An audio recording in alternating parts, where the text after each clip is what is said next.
సంగారెడ్డిలో కాంగ్రెస్ ముఖ్య కార్యకర్తల సమావేశంలో మాజీ ఎమ్మెల్యే జగ్గారెడ్డి భావోద్వేగానికి లోనై కన్నీళ్లు పెట్టుకున్నారు. 2017లో సంగారెడ్డిలో రాహుల్ గాంధీ సభ కోసం కంది మండలం నాయకుడు ఆంజనేయులు భూమిని అమ్మాల్సి వచ్చిందంటూ కంటతడి పెట్టుకున్నారు.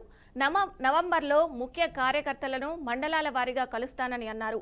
కార్యకర్తల కుటుంబాలలో ఆడపిల్లల పెళ్లికి సాయం చేస్తానని, ఫోన్ చేస్తే అందుబాటులో లేడు అనడం కాదు, నా పేరు చెబితేనే పనులు అయిపోతాయని జగ్గారెడ్డి చెప్పారు.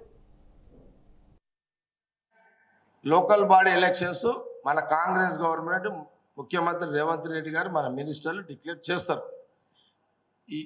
ఈ క్షణం నుంచి మీరు అందరూ అలర్ట్ అయిపోండి.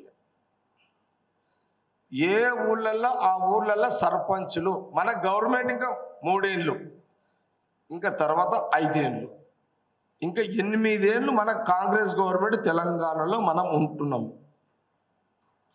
మనం ఉంటాం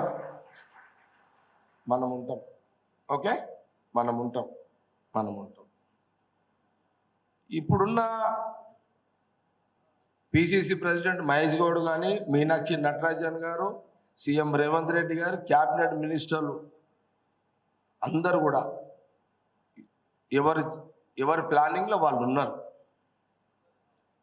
ఈ 3 ఏళ్లతో పాటు వచ్చే 5 ఏళ్ళు కూడా మన కాంగ్రెస్ గవర్నమెంట్ ఉండడానికి వాళ్ళ పని మీద వాళ్ళు ఉన్నారు. మనకు డైరెక్షన్స్ ఇస్తారు టైం వచ్చినప్పుడు. కానీ సంగారెడ్డి నియోజకవర్గంలో ఎన్ని గ్రామ పంచాయతీలు ఉన్నాయో అన్ని గ్రామ పంచాయతీలలో మీరు ఖచ్చితంగా గెలిచి రావాలి. గెలిచి వినబడదా లేదా? అందరికీ వినబడ్డ వాళ్ళు చేతులు ఎత్తండి. ఓకే, అందరూ గెలిచి రావాలి. రెండవది, 4 జడ్పీటీసీలు, 4 మండల్ ప్రెసిడెంట్లు గెలిచి రావాలి.